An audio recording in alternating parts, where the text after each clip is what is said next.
오늘 하나님께서 저희들에게 주신 말씀은 출애굽기 34장 5절로 7절 말씀입니다. 출애굽기 34장 5절부터 7절 말씀,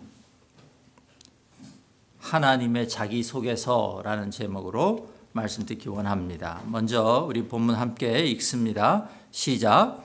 여호와께서 구름 가운데에 강림하사 그와 함께 거기 서서 여호와의 이름을 선포하실세 여호와께서 그의 앞으로 지나시며 선포하시되 여호와라 여호와라 자비롭고 은혜롭고 노하기를 더디하고 인자와 진실이 많은 하나님이라.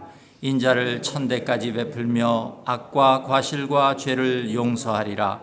그러나 벌을 면제하지는 아니하고 아버지의 악행을 자손 3,4대까지 보응하리라.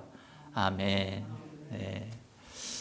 옆에 있는 분들하고 한번 인사할까요? 오늘 하나님을 잘 소개받으시기를 축복합니다. 여러분 하나님을 잘 소개받으시기 바랍니다. 오늘 함께 온라인에서 예배드리는 분들도 이 말씀 통해서 하나님을 잘 소개받고 하나님을 분명하게 이해하고 알게 되는 복된 시간 되기를 축복합니다.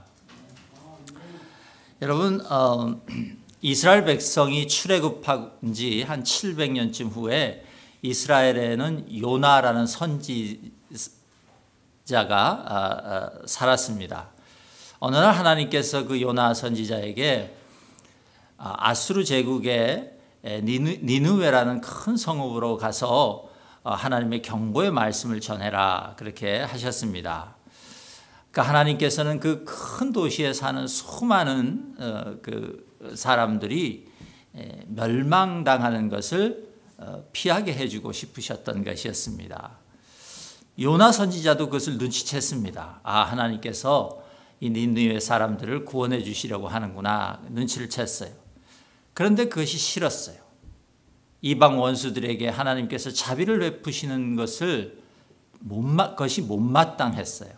그래서 요나는 니느웨가 저 동쪽에 있었는데 저 서쪽에 있는 다시스로 가는 배를 타버렸어요.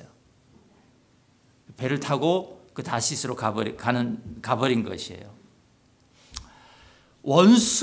지금 자기들의 원수인이 아수르 사람들에게 자기가 가서 회개하고 멸망을 피하라고 하나님 말씀을 전하면 그들이 만약 그렇게 하면 실제로 그건 정말 자기가 보고 싶은 일이 아니다. 그래서 하나님이 가라는 곳에 정반대로 간 것이 노골적인 불순종이었어요. 그러자 하나님께서 요나가 탄 배를 큰 풍랑을 만나게 하셔서 이제 다 그 배에 탄 사람들이 죽게 되었어요. 그래서 배의 선원들이 그때의 그 관습에 따라서 누구의 죄 때문에 누구 때문에 우리가 이렇게 다 죽게 되었는지 한번 제비를 뽑아보자. 그래서 제비를 뽑았는데 요나가 딱 걸렸어요. 요나 때문에 죽게 된 것이에요.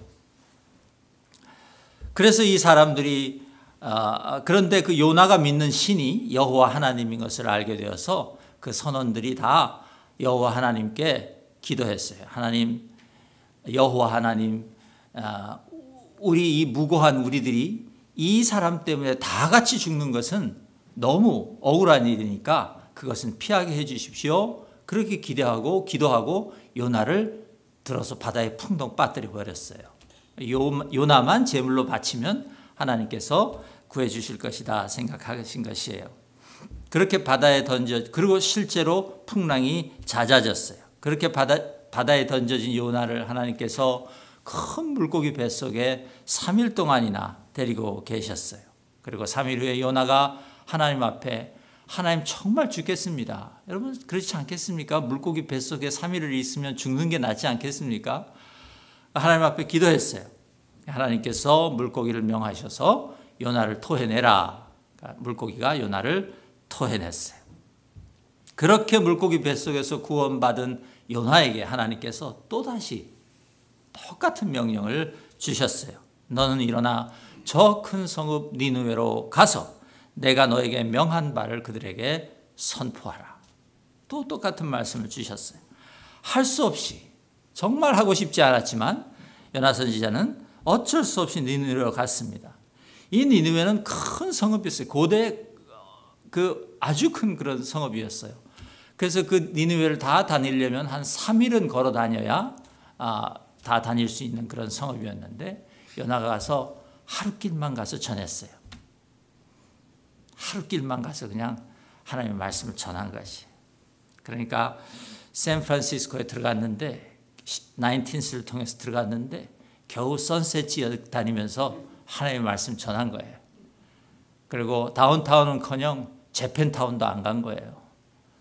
거기서만 전했어요. 하루만. 그러면서 그것도 겨우 한다는 말이 40일이 지나면 니느웨가 무너질 것이다. 그 한마디만 했어요. 그런데 그 요나의 말을 들은 니느웨 사람들이 하나님의 말씀을 듣고 그 말씀을 듣고 금식을 선포하고 회개하기 시작했어요. 요나는 성경에 보면 회개하라는 말도 안 했어요. 왜냐하면 그 말을 했다가 진짜 회개하면 큰일 나니까. 그냥 40일이 지나면 이 성읍이 멸망한다. 그 한마디 했는데 사람들이 회개하기 시작했단 말이에요. 그런데 그 요나는 선셋에서만 그 말을 했는데 그 하나님 말씀에 대한 소문이 퍼지고 퍼져서 재팬타운을 지나고 다운타운 가고 시청에까지 들어갔어요. 그래서 그 왕이 그 말을 듣고 왕이 왕복을 벗고 제 위에 앉았다 그랬어요. 회개했다는 것이에요. 그러니 이 모습을 본 하나님께서 그들이 악한 길에서 돌아선 그 모습을 본 하나님께서 그들을 멸망시키려고 했던 뜻을 돌이키셔서 재앙을 내리지 않으셨어요. 그 모습을 본 요나가 너무 화가 났어요. 속이 상했어요. 그래서 하나님께 이렇게 화를 냅니다. 요나서 4장 2절인데요. 제가 처음 하나님께서 니느웨로 가라고 하셨을 때 다시스로 도망한 것이 바로 이것 때문이 아닙니까, 하나님? 제가 이렇게 될 줄 알았습니다. 거기서 이렇게 말해요. 요나가 주께서는 은혜로우시며 자비로우시며 노하기를 더디하시며 인애가 크심으로 뜻을 돌이켜 재앙을 내리지 아니하시는 하나님이신 줄을 내가 알았음이니이다. 하나님이 이렇게 좋은 분이고 그래서 니느웨 사람들을 용서할 것을 내가 알았기 때문에 내가 처음에 하나님 말씀 안 듣고 다시스로 도망갔다 그 말이에요. 이 기도 안 차는 선지자 요나가 하나님께 그 컴플레인하고 화를 냈던 그 앞권은요, 그 말의 앞권은 이거 그 다음 절에 나옵니다. 뭐라고 하냐면 여호와여 원하건대 이제 나를 죽여주소서 내 생명을 거두어 가십시오. 나는 사는 것보다 죽는 게 낫겠습니다. 무슨 말이에요? 니느웨가 회개함으로 하나님의 심판을 면하고 구원받는 그 꼴을 보니 나는 차라리 죽는 게 낫겠습니다. 그렇게 말한 것이 참으로 어이없고 기가 막히고 코가 막히는 선지자의 말 아닙니까? 여러분 아무리 사촌이 땅을 사면 배가 아픈 우리들이지만요 요나 정도까지 되면 안 됩니다. 그렇게는 안 돼야 되겠습니다. 내가 먼저 가서 자원해서 복을 빌어주지는 못할지언정 비록 그 사람이 원수일지라도 하나님이 나에게 가라고 말씀하셨으면 최소한 그 말씀에는 순종할 수 있는 그런 저희들이 될 수 있기를 주님의 이름으로 축복합니다. 하나님이 말씀하신 것이 분명함에도 불구하고 니느웨로 안 가고 다시스로 가는 배를 타서는 안 되겠습니다. 그렇지 않습니까, 여러분? 대답이 작네요. 그렇죠? 아멘. 그런데 여러분, 제가 왜 출애굽기를 설교하는데 갑자기 요나 얘기를 하는가 하면 요나가 과연 하나님이 이토록 좋은 분이라는 것을 도대체 어떻게 알았을까 하는 것이에요. 요나는 도대체 어떻게 하나님이 이렇게 좋은 분이라는 것을 알았을까요? 이렇게 패배 꼬인 심보를 가진 사람이 어떻게 하나님의 그 놀라운 성품을 알았느냐 이것이에요. 어떻게 그런 지식이 있었느냐 그것이에요. 요나가 우리가 읽은 이 출애굽기 본문을 통해서 배운 것입니다. 제가 거짓말하는 게 아닙니다, 여러분. 여러분 이 요나가 했던 요나서 4장 2절에서 요나가 하나님에 대해서 그 말했던 그 본문을 오늘 여러분이 읽으신 본문과 비교해 보면요 똑같습니다. 정확하게 요나가 이 출애굽기를 읽고 알고 있었던 것이에요. 여러분 이런 것들을 우리가 성경을 읽다가 깨달으면요 참 신비합니다. 그러니까 수천 년 전의 사람들과 지금 우리가 똑같은 하나님의 말씀을 읽고 묵상하고 그리고 그 말씀을 통해서 하나님의 음성을 듣고 하나님을 알게 되고 이건 정말 신비한 일이라는 생각이 저는 듭니다. 여러분 시편을 읽을 때 제가 말씀드린 적이 있는데요. 시편은 예수님도 읽고 묵상하신 그런 하나님의 말씀입니다. 시편을 가지고 예수님 기도하셨어요. 여러분 그 주님이 가지고 기도하셨던 그 텍스트, 그 본문 그걸 우리에게도 주셔서 그걸 붙잡고 하나님의 음성을 들으며 하나님께 기도하며 묵상하라고 하시는 이 하나님의 은혜가 얼마나 놀라운 일인지 여러분 참 하나님의 은혜를 가늠하기 어렵다 그런 생각을 저는 성경을 읽다가 가끔 해봅니다. 이 오늘 우리가 읽은 출애굽기 34장 6절부터 7절은요 모세에게 말씀해 주신 하나님의 자기소개입니다.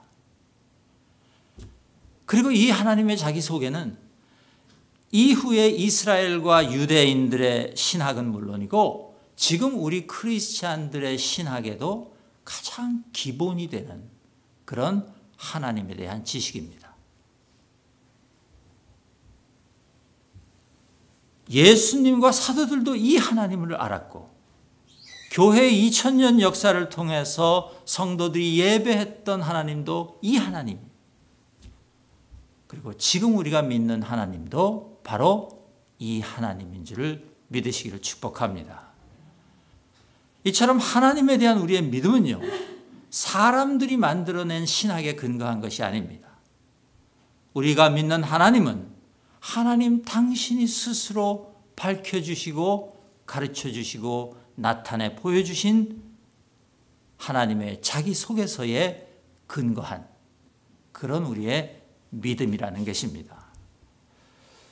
그러므로 여기 하나님께서 지금 직접 우리에게 알려주시는 이 하나님의 성품 이것이야말로 우리가 알 수 있는 하나님의 지식에 대한 정수다 그렇게 말할 수 있습니다. 우리가 가질 수 있는 하나님에 대한 지식의 정수예요. 오늘 우리가 읽은 본문은. 그러므로 우리는 이 하나님을 우리 믿음의 근거로 삼아야 되는 줄로 믿습니다. 6절과 7절을 먼저 잠깐 살펴보면요. 하나님께서 지금 당신 자신에 대해서 7가지를 말씀해 주셨습니다. 첫째는 하나님은 자비로운 하나님이다. Compassionate God이다. 그렇게 말씀하셨어요. 하나님은 진심으로 우리에게 관심을 가지고 계신다는 것이에요. 하나님은 진심으로 우리를 염려하고 우리를 긍휼히 여기신다는 것이에요. 그것이 compassionate, 여기 지금 자비라는 단어의 뜻이에요. 여러분은 여러분의 인생에서 언제 누구로부터 정말 진심 어린 관심을 받아본 적이 있습니까? 만약 이 세상에 하나님의 이 자비, 이것과 비슷한 것이 가장 비슷한 것이 있다면 자녀를 향한 부모님들의 자비, 관심, 긍휼함 그것이 아닐까 싶습니다. 그러나 여러분 부모님들 착각하시면 안 됩니다. 여러분들이 가지고 계신 자녀에 대한 그런 관심과 또 긍휼함과 그런 것들보다 하나님이 여러분의 자녀들에 대해서 가지고 있는 관심과 긍휼하심이 훨씬 크다는 사실을 여러분 꼭 기억하셔야 합니다. 그래서 그 자녀들이 여러분의 하나님의 관심 아래에서 자랄 수 있도록 애쓰셔야 되는 줄로 믿습니다. 여러분, 하나님께서 우리에게 가지고 계신 관심의 정도가 어느 정도입니까? 당신의 독생자 예수를 우리에게 보내셔서 십자가에서 죽게 하실 정도의 그런 관심과 긍휼, 또 우리를 향한 염려를 하나님께서 가지고 계신다는 것입니다. 이 하나님이 우리가 믿는 하나님인 줄로 믿습니다. 두 번째로 하나님은 은혜로운 하나님이다 그랬습니다. 여러분, 은혜가 뭡니까? 은혜는 대접받을 자격이 없는 사람에게 그 자격을 넘어서는 대접을 해주는 것이 은혜입니다. 여러분, 언제 그런 경험을 해보신 적이 있습니까? 저는요, 내가 하나님의 자녀가 되었다는 사실을 깊이 묵상해 보면요, 이 하나님의 은혜가 너무 분명해집니다. 내가 어떻게, 나같이 부끄러운 존재가 어떻게 하나님의 자녀가 되는가? 어떻게 하나님이 나를 당신의 자녀로 삼아주실 수 있는가? 여러분, 이 단순한 사실을 너무 우리가 당연한 것처럼 살아서 그렇지, 여러분 정말 정직하게 이 단순한 사실을 묵상해 보면 하나님의 은혜를 깨닫지 않을 수 없다고 저는 믿습니다. 하나님은 은혜로운 하나님입니다. 세 번째로, 하나님은 정말 화를 잘 내지 않는 분입니다. 노하기를 더디한다 그러셨어요. Very, very slow to anger. 여러분, 혹시 그런 분 만나보신 적 있으시죠? 우리 인생에서도 정말 화 안 내는 분, 정말 뭐 나 같으면 벌써 몇 번 뒤집어 엎고 싸우고 그랬을 텐데 그냥 화 안 내는 분 역시 혹시 만나보신 적 있습니까? 그분보다 훨씬 더 오래 기다리시는 분이 우리 하나님이라는 것입니다. 아멘. 그러니까 당신의 기준에 미치지 못하고 또 그 하나님과의 계약에서 실패했음에도 불구하고 하나님 참아주신 하나님. 오래오래 참아주신다 그 말이에요. 그게 도덕적인 일이 되었든 양심의 문제가 되었든 신앙의 문제가 되었든 하나님은 정말 오래 참아주시는 분이라고 지금 하나님께서 당신 자신을 우리에게 소개하고 계십니다. 네 번째로, 하나님께서는요, 하나님은 계약에 충실하신 분이다 그렇게 말씀하십니다. 여기서 인자와 진실이 많은 하나님이라 그랬거든요. 거기서 그 인자라는 단어가요, 사실은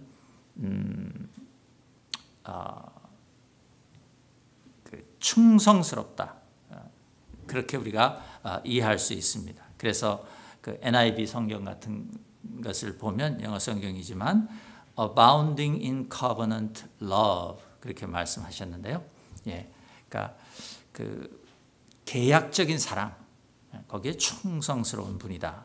그렇게 우리가 말할 수 있습니다. 제가 조금 전에 인자를 충성이라고 말한 것 같은데 죄송합니다. 사랑입니다. 하나님은 그렇게 사랑에 충성스러운 분이라는 뜻입니다. 쉽게 말하면 계약에 충실한 그런 사랑으로 가득 차 있는 하나님입니다. 하나님은요, 무슨 일이 있어도 계약을 지키십니다. 약속을 지키십니다. 언약을 지키십니다. 아멘. 무슨 일이 있어도 하나님은 언약을 깨지 않으십니다. 어떤 상황, 어떤 환경, 어떤 시간 속에서도 하나님은 우리와 맺은 언약에 충성스러운 분이신 줄로 믿습니다. 그것이 하나님이 지금 직접 당신의 입으로 말씀하고 계시는 것이에요. 다섯 번째가 진실한 분이, 진실이 많은 하나님이라 그랬습니다. truth, 진실한 분이라는 것이에요. 그러므로 우리가 신뢰할 수 있는 하나님이라는 것이에요. 여러분, 하나님의 말씀은 그 무엇이 되었든 우리가 신뢰할 수 있습니다. 그리고 하나님의 말씀은 것이 무엇이 되었든 정확합니다. 그래서 우리는 성경에서 말씀하고 있는 우리 죽음 이후의 삶과 우리 육체의 부활과 영원한 삶을 우리가 믿을 수 있는 것입니다. 신뢰할 수 있는 것이에요. 그것은 단순한 철학이나 어떤 가정에 근거한 이론이 아니에요. 그것은 하나님의 말씀이에요. 그래서 우리는 천국과 부활과 영생을 믿을 수 있는 것입니다. 여섯 번째로 하나님은 인자하시다 그랬습니다. 인자를 천대까지 베풀며 그랬습니다. 여기서 나오는 인자도 역시 계약적인 사랑이다 그렇게 말할 수 있습니다. 그러니까 그 사랑을 영원히 가지고 가시는 분이다 지금 그렇게 말씀하고 있는 것이에요. 하나님은 우리와 맺은 사랑의 계약을 깨뜨리지 않고 영원히 가져가신다. 그 말씀을 하고 있습니다. 일곱 번째로 하나님께서는 우리를 용서하신다고 말씀하십니다. 우리의 악함과 우리의 과실과 또 우리의 죄를 용서하신다고 말씀하십니다. 여러분, 이 마지막 죄의 용서는요, 하나님밖에는 할 수 없는 것입니다. 여러분, 이것을 꼭 기억하셔야 됩니다. 하나님 외에 어떤 존재도 우리의 죄를 용서할 수 있는 그런 권세를 가지고 있지 않습니다. 죄를 용서하시는 것은 오직 하나님의 권세에서 나오는 그런 성품이라는 것을 기억하시기를 축복합니다. 그러므로 내가 죄인이라고 생각하는 사람은, 내가 죄인이라는 것을 깨달은 사람은 다른 데 가면 안 됩니다. 내가 조금이라도 죄가 있고 내가 악한 것이 있고 내 안에 악한 것이 있고 내 안에 과실이 있다. 여러분, 그렇게 생각되는 사람은요, 반드시 하나님 앞으로 나와야 합니다. 거기에만 그것에 대한 용서가 있기 때문에 그렇습니다. 다른 곳에는 아무 데를 가서 아무리 빌고 아무리 다른 일을 해봐도 소용이 없습니다. 오직 하나님께만 용서함이 있는 줄로 믿습니다. 아멘. 그런데 여러분, 그렇다면 정말 하나님이 이런 분이라는 것을 우리가 어떻게 믿을 수 있는가? 증거가 있는가? 질문해 봐야 합니다. 이 오늘 우리가 읽은 본문이 속해 있는 34장은 32장부터 시작된 그 한 긴 스토리의 일부인데요. 이 32장부터 34장을 우리가 다 읽어보면 이 하나님의 자기소개서가 도대체 어떤 맥락에서 나왔는지 우리가 알게 됩니다. 다시 말해서 하나님께서 자기 자신을 사람들에게 이런 존재로 말해 주신 그 이유와 그 맥락을 우리가 알게 된다는 것입니다. 그리고 그 맥락을 이해하면 이 하나님의 자기소개서가 얼마나 진실된 것인지도 우리가 쉽게 알 수 있게 됩니다. 여러분, 이 오늘 본문이 있기 전에요, 이스라엘 백성은 모세를 통해서 먼저 10계명의 첫째 돌판 2개를 받았습니다. 그런데 그 계약이 깨졌습니다. 하나님께서 당신 손으로 직접 써주셨던 그 10계명이 새겨진 처음 돌판 2개는 이미 산산조각이 났습니다. 왜냐하면 모세가 그 10계명의 돌판을 받고 있을 때에 산 아래에서는 아론과 그 이스라엘 백성들이 금으로 황소 형상을 빚어서, 송아지 형상을 빚어서 그것을 하나님이라고 경배하고 축제를 벌이고 있었기 때문에 그랬습니다. 10계명의 언약을 정면으로 어긴 것이에요. 산을 내려와서 보니 그런 광경이 펼쳐져 있으니까 모세가 그 계약의 2 돌판을 땅으로 던져버렸습니다. 이스라엘과 하나님의 계약이 산산조각이 난 것이에요. 여러분, 그때 하나님의 마음도 부서졌습니다. 무너졌어요. 계약은 깨졌고 무효가 된 것이에요. 당연히 계약을 깬 쪽은 백성들이었습니다. 우리가 모두 하나님의 법을 지키겠습니다 하고 함께 맹세했지만 그들은 시작부터 그 계약을 지키지 못한 것이에요. 그러므로 여러분, 계약의 내용이 무효가 되고 계약서가 찢어지는 것은 당연한 그런 수순이었습니다. 여러분, 그런데 기억하시겠지 모르겠지만 이 하나님께서 백성들과 맺은 계약의 내용은 십계명에 있었지만 실제 그 계약의 의미는 이런 것이었습니다. 너희가 이 계명들을 지키면 나 하나님이 너희들 가운데에서 너희들과 함께 영원히 살 것이다. 그러니까 그 십계명의 계약을 지키는 것이 하나님이 그들과 함께 사시기 위한 조건이었어요. 그것이 계약의 목적이었던 것이에요. 그러므로 계약이 깨졌으니까 하나님이 이제 어떻게 하셔야 합니까? 그들과 함께 가실 수 없는 것입니다. 가실 수 없었어요. 그래서 33장 3절 후반절에 보면 하나님이 그렇게 말씀하세요. 내가 너희를 젖과 꿀이 흐르는 땅으로 들어가게 해줄 것이다. 그러나 나는 너희와 함께 올라가지 않겠다. 않겠다고 하셨어요. 계약이 무효가 됐으니 하나님께서 안 가시겠다는 것이에요. 그런데 여러분, 하나님께서 안 가시겠다고 하시면서 뭐라고 말씀하시냐면 33장 3절 전반부에 보면은 만약 내가 지금 너희들과 이 상태에서 계속 너희들과 함께 가면 반드시 너희를 죽여야 되는 일이 생길 것이다. 너희를 진멸하여야 되는 일이 생길 것이다. 그래서 나는 가지 않겠다. 그렇게 말씀하세요. 무슨 말입니까, 여러분? 하나님이 같이 가시면 백성들의 본성과 하나님의 본성이 반드시 부딪힐 것이기 때문에. 왜냐하면 언약이 없잖아요, 지금. 근데 언약이 없는 상태에서 그 둘이 부딪히면 백성들은 반드시 멸망당하게 된다, 그 말이에요. 하나님이 그래서 나는 안 간다. 여러분, 이게 하나님께서 화가 나서 나 안 가! 이렇게 하신 거라고 우리가 화도 나셨겠지만, 그러나 하나님이 말씀하신 33장 3절을 잘 읽어보면 그 안에 엄청난 하나님의 은혜가 있다는 것을 알게 됩니다. 여러분, 이 33장 3절을 읽어보면요, 하나님이 우리와 함께 하시지 않는 것, 그것이 오히려 우리에게 하나님의 은혜가 되는 상황이다. 이것은 무서운 얘기입니다. 그것은 우리의 죄가 그만큼 크다는 얘기예요. 그리고 하나님 우리와 함께 하신다는 그 은혜가 얼마나 크고 깊은 것인지 우리가 알게 됩니다. 여러분, 아까 우리 이재실 집사님께서 제가 기도를 듣는데 그런 기도 하셨어요. 하나님, 우리에게 고난이 올 때 그 고난도 하나님께서, 집사님 뭐라고 기도하셨죠? 우리를 위해서 주시는 고난일 수 있다.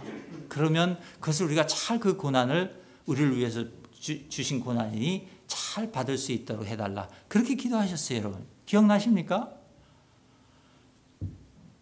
그렇습니다, 여러분. 어떤 때 하나님이 우리와 멀리 있는 것 같을 때 우리가 돌아봐야 해요.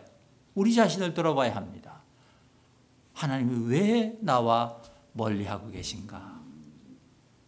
오늘 이 출애굽기 33장 3절의 말씀을 보면요, 하나님이 내가 너희들과 같이 가면 반드시, 언약이 없는 백성으로서 내가 너희들을 데리고 가면 너희들은 반드시 나에게 진멸당하는 일이 생길 것이다. 그래서 안 가겠다고 하신 것이. 여러분, 그러자 이 모세가, 그 말을 들은 모세가 하나님을 만나는 회막으로 나갑니다. 회막으로 나가서 하나님께 기도합니다. 그 과정은 말씀드리지 않겠습니다만, 그러자 그 모세의 기도를 듣고 하나님께서 마음을 돌이키셨어요. 그때 모세가 하나님께 뭐라고 말하냐면, 하나님이여 주의 영광을 나에게 보여주소서. 주의 영광을 나에게 보여주셔서. 그렇게 말해요. 그리고 하나님께서는 모세에게 내가 너의 간구를 들어주겠다. 33장 마지막에 보면 그런 대화가 나옵니다. 그리고 34장에 들어와서 지금 5절부터 7절 우리가 읽은 이 구절은 바로 그 모세에게 하셨던 하나님의 약속이 실천되고 있는 것이에요. 무슨 말이냐면 하나님 나에게 하나님의 영광을 보여주옵소서 했더니 하나님께서 그래 내가 보여줄 것이다. 그 대화의 약속이 지금 여기에서 실천되고 있다 그 말이에요. 그러므로 여러분 하나님께서 지금 여기서 소개하고 있는 당신 자신, 모세에게 말씀하고 있는 하나님 자신, 그것은 바로 하나님의 영광인 줄로 믿습니다. 여러분 이것이 하나님의 영광이에요. 왜냐하면 문맥이 그렇게 말하고 있어요. 모세가 하나님에게 나에게 영광을 보여주소서 하니까 하나님이 그래 내가 너에게 영광을 보여줄 것이다. 그러고 지금 여기에 와서 모세에게 하나님이 누구신지 말씀해 주고 있단 말이에요. 그럼 이것이 바로 하나님의 영광이라고 지금 모세에게 말씀하고 있는 것입니다. 우리가 좀 전에 간략하게 살펴본 그 하나님의 성품 7가지는 바로 하나님의 영광입니다. 그리고 34절 5절은 34장 5절은 이 하나님의 성품들을 또한 하나님의 이름이다 그렇게 말합니다.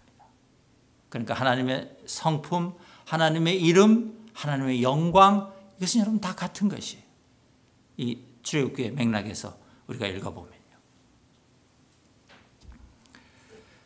이름이라는 것은 무엇입니까? 우리가 몇 번 성경 공부를 통해서나 말씀을 통해서 배운 것처럼 이름이 뜻하는 것은요. 언제나 그 하나님의 본질, 하나님의 성품, 또 하나님이 일하시는 방식 그런 것들을 다 포함하는 것이에요. 그러니까 하나님에 대한 모든 것을 포함한 것이 이름이라는 한 단어에 들어가 있는 것이죠. 하나님께서 지금 이 당신의 본질과 성품 또 하나님의 일하시는 방식을 사람인 모세에게 알려주셨습니다. 왜 이것을 알려주셨을까요? 그것을 알려주신 이유는 한 가지입니다.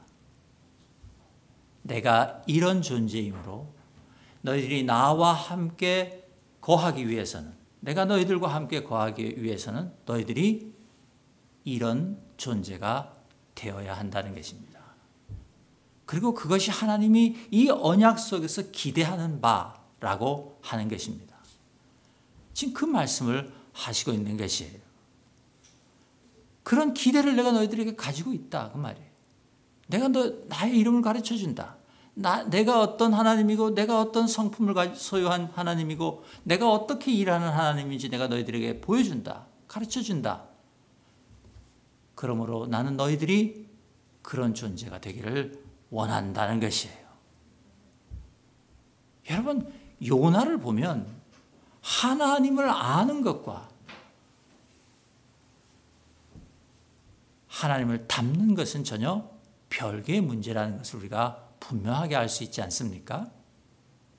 그래서는 안 된다는 것이에요. 다시 말씀드리지만 하나님께서 우리에게 당신의 영광을 당신의 성품을 통해서 당신의 본성을 통해서 또 당신이 일하시는 방식을 통해서 우리에게 알려주시는 이유는 한 가지라는 것이에요. 그 하나님의 영광이 우리의 삶을 통해서도 나타나기를 원한다는 것이에요. 그 하나님의 영광이 우리의 인격을 통해서 나타나기를 원하신다는 것이에요. 그 하나님의 영광이 우리가 살아가는 방식을 통해서 나타나기를 원하신다는 것이에요.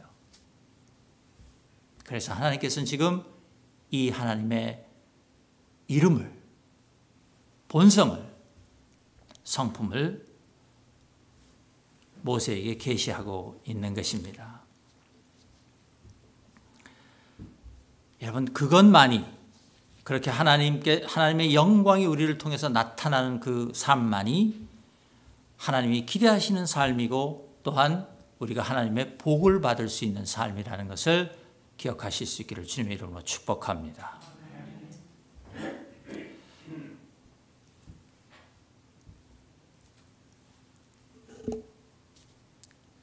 여러분 이것이야말로 사람이 구할 수 있는 최고의 영광입니다. 33장 7절과 11절에 보면요. 아주 그 영광스러운 제가 읽어볼 때 굉장히 영광스러운 장면이 하나 있습니다. 그게 뭐냐면 모세가 이스라엘 진영 바깥에 세워놓은 회막을 향해서 성전이 지어지기 전이기 때문에 성전이 아니라 성소가 지어지기 전이기 때문에 장막 하나를 이스라엘 진의 그 바깥에 세워놓고 회막이라 부르고, 회막이라는 것은 미팅 플레이스다 그런 말입니다. 만나는 곳이다. 하나님을 만나는 곳. 그래서 이 일이 있고 때가 있으면 모세와 사람들이 거기 가서 하나님께 기도하고 하나님을 만나고는 했습니다. 그런데 모세가 그 회막을 향해서 나갈 때면 모든 그 이스라엘 백성들이 자기 장막 앞에 나와 이렇게 섰습니다. 그리고 모세가 그 회막을 향해서 나갑니다. 진 중에서 진 바깥으로 나가는 것이에요. 그럼 모세가 회막 가까이 가면 그 회막 위에는 구름 기둥이 세워졌습니다. 하나님의 구름 기둥이 세워지는 것이에요.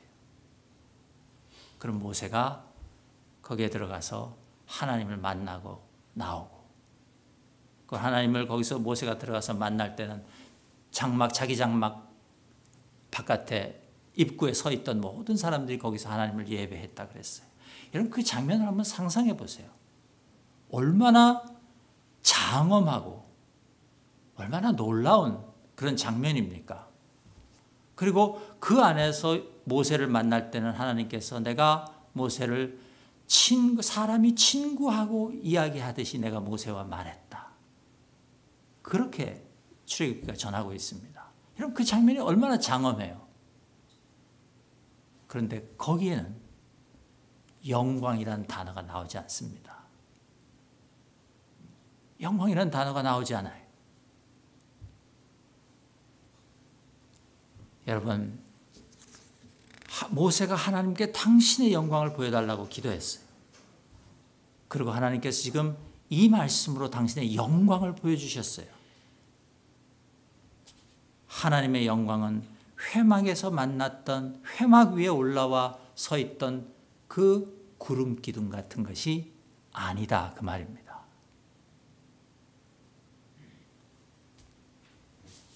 구름 기둥은 주님의 임재를 상징하는 것이기는 하였으나 그러나 하나님의 영광은 아니다 그 말이에요. 여러분 이것을 꼭 기억하실 수 있기를 축복합니다. 여러분 우리 삶에서 하나님의 구름 기둥이나 하나님의 불 기둥 같은 것을 여러분 구하는 것은 하나님의 영광을 구하는 것이 아닙니다. 우리는 오늘 하나님께서 우리에게 가르쳐 주신 이 모든 기독교 신학의 유대교와를 포함한 모든 하나님을 믿는 신학의 가장 기초가 된 바로 이 하나님의 자기 계시, 자기 소개, 이 7가지 하나님의 성품, 이것이야말로 하나님의 영광이라는 사실을 여러분 꼭 기억하실 수 있기를 축복합니다. 여러분 우리는 하나님에 대해서 올바른 기대를 가지고 살아야 합니다. 모세로부터 1400년 또 요나로부터 700년 후에 하나님의 영광이 가장 극적이고 완벽하게 이 세상에 나타났습니다. 그래서 요한 사도는 요한복음 1장 14절에서 그 영광에 대해서 이렇게 증거하고 있습니다. 말씀이 육신이 되어 우리 가운데 거하시매 우리가 그의 영광을 보니 아버지 독생자의 영광이요 은혜와 진리가 충만하더라. 아멘. 여러분 그렇습니다. 이 세상에 오신 예수 그리스도는요 하나님의 영광의 정수입니다. 요한 사도는 지금 그 예수 그리스도를 만나고 지금 이 출애굽기 34장 6절과 7절에서 하나님이 스스로 자기를 소개하신 이 하나님의 영광, 그것이 예수 안에 있다는 것을 발견한 것입니다. 그리고 자기가 발견한 그것을 은혜와 진리가 충만하다는 두 단어로, 이 7가지를 은혜와 진리라는 두 단어로 축약해서 다시 말하고 있는 것이에요. 사도 요한은 1장 17절 18절에서 또 이렇게 증언했어요. 율법은 모세로 말미암아 주어진 것이요 은혜와 진리는 예수 그리스도로 말미암아 온 것이라. 본래 하나님을 본 사람이 없으되 아버지 품속에 있는 독생하신 하나님이 나타내셨느니라. 독생자 예수께서 하나님을 나타내셨다는 것이에요. 여러분, 이 오늘 모세에게 하나님께서 계시해 주신 이 성품 7가지, 이것으로 드러난 하나님의 영광을 요한 사도는 예수 그리스도 안에서 발견했습니다. 여러분, 우리가 예수를 믿는 이유가 이것인 줄로 믿습니다. 우리가 예수 그리스도를 믿는 이유는 우리 삶에 하나님의 영광이 나타나기를 위하기 때문입니다. 원하기 때문입니다. 여러분, 그것이 우리 신앙의 목적이에요. 그것이 우리 삶의 목적이에요. 하나님의 영광이 나타나는 것. 그것이 우리가 이 세상을 살아가는 최종적인 목적이라고 저는 믿습니다. 그러기 위하여 우리는 예수 그리스도를 발견해야 합니다. 여러분, 혹시 지금 우리들 중에 모세와 이스라엘 백성들처럼 그 하나님과의 언약이 깨진 것 같은 그런 깊은 상실감이나 절망감, 그런 속에 있는 분들이 혹시 있으십니까? 그런 분들이 있으시다면 33장에서 하나님 저에게 당신의 영광을 보여주시옵소서 했던 모세의 기도가 여러분들의 기도가 될 수 있기를 축복합니다. 나에게 하나님의 영광을 보여주옵소서. 그렇게 기도하시고 여러분, 우리 주 예수 그리스도를 바라보실 수 있기를 축복합니다. 여러분, 우리가 바라보는 그 예수 그리스도, 우리가 믿고 신뢰하는 그 우리 주님은요, 우리가 기도하기도 전에 이미 우리를 위하여 십자가에서 당신의 생명을 바침으로써 하나님의 영광을 온 세상에 나타내신 분입니다. 그분의 십자가를 믿는 사람은 그러므로 누구든지 하나님의 영광 안으로 들어갈 수 있는 길을 내주신 분이 우리 주님이신 줄로 믿습니다. 예수님 안에만 그 길이 있는 것이에요. 예수님 안에만 하나님의 영광을 발견할 수 있는 것이에요.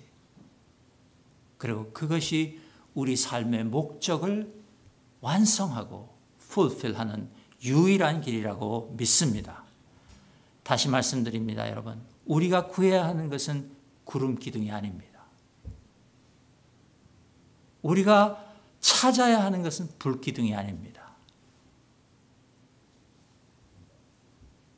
우리가 구해야 하는 영광은 하나님의 성품이며 또 그 영광의 정수는 우리 주 예수 그리스도의 십자가 위에서 가장 장엄하고 극적으로 나타났다는 것을 여러분 믿으시기를 축복합니다. 그러므로 십자가를 나의 영광으로 삼고 이 하나님의 자기 속에서가 궁극적으로 나의 속에서가 되는 그런 영광스러운 꿈을 가지고 살아가시는 저 여러분 다 되실 수 있기를 주님의 이름으로 축복합니다. 함께 기도하겠습니다. 아버지 하나님, 감사합니다. 모세에게 하나님이 어떻게 아름답고 귀한